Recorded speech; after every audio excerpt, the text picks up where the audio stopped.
Replacing a manager.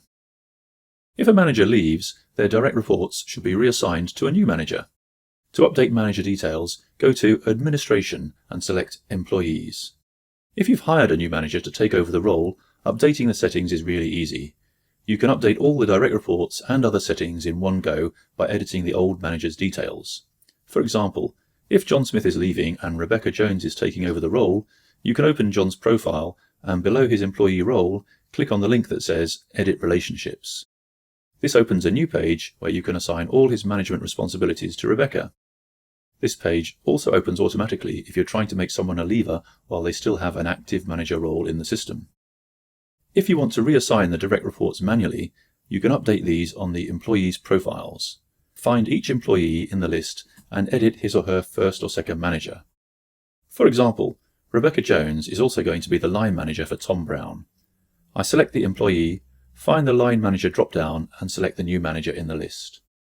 I also want to replace Dan Southern, who has left the company. Dan has 12 direct reports, and some of these will now report to Rebecca Jones and some to Douglas Scott.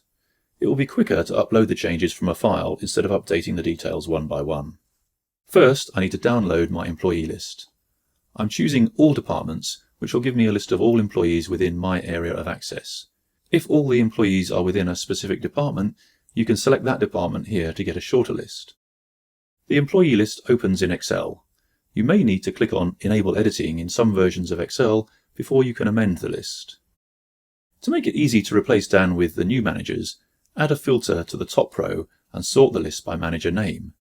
You may need to do this for the first and second manager fields separately. Once the list is ordered by manager name, I find Dan's name and update all the cells where he is listed with the new manager.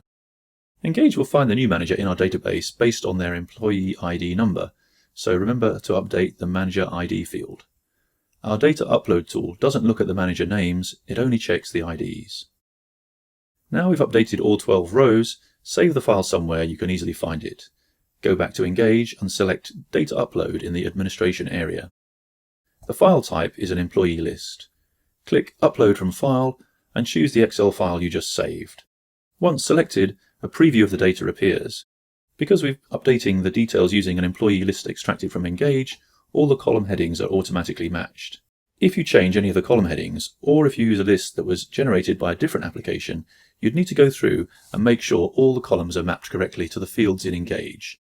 Once you're happy with the column mapping, select Upload to complete the update. On the next page, a status message at the top of the screen tells you how many rows are uploaded. If the message is in green, all the data rows were uploaded successfully. If you see a red message, that means some rows failed to upload. Check the Failed Rows file for error messages that explain why the row couldn't be uploaded. It's a good idea to check the Employees page to make sure your changes are uploaded as you intended. As you can see, no employees any longer report into Dan Southern.